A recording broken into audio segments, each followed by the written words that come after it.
अस्सलामुअलैकुम। ही असां वटि पेशेंट आयो आहे गोॾनि जे सूर जो ऐं हली कोन सघंदो, हिनखे ऑस्टियोआर्थराइटिस हो डिजेनरेटिव चेंजिस हुई ऐं ही फिजियोथेरेपी डिपार्टमेंट में आयो आहे ऐं पाण खे इहो ॿुधाईंदो त हिनखे पाण जे हिन इलाज में केतिरो फ़ाइदो थियो आहे।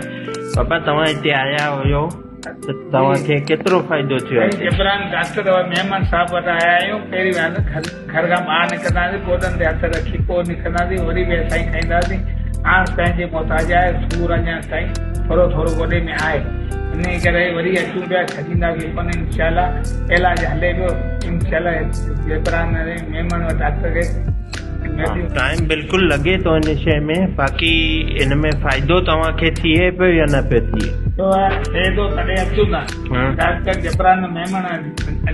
तव्हां किथां ईंदा आहियो? नंढे शहर खां 4 मील मथे लोहारी रोड ते। अच्छा, नंढे खां 4 मील किलोमीटर। निंदे खां तव्हां हिते एसी ताईं ईंदा आहियो, ठीकु आहे। हाणे हिनखे फ़ाइदो थिए पियो तॾहिं ही माण्हू असां वटि निंदे खां अचे पियो बदीन ताईं। त आउं इहा ई ॻाल्हि कंदसि त बदीन में काफ़ी सारा अहिड़ा माण्हू हूंदा जेका जिन खे गोॾनि जो सूरु हूंदो, उन्हनि खे असां इहो ई मैसेज ॾींदासीं त तव्हां फिजियोथेरेपी करायो, तव्हांखे काफ़ी सारो रिलीफ मिलंदो।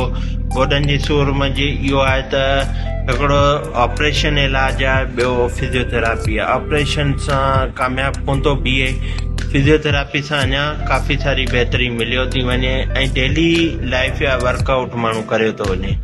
जेका ज़िंदगी जी ज़रूरियात आहे, कमकार आहिनि, उहे सभु माण्हू करे थो वञे। Thank U.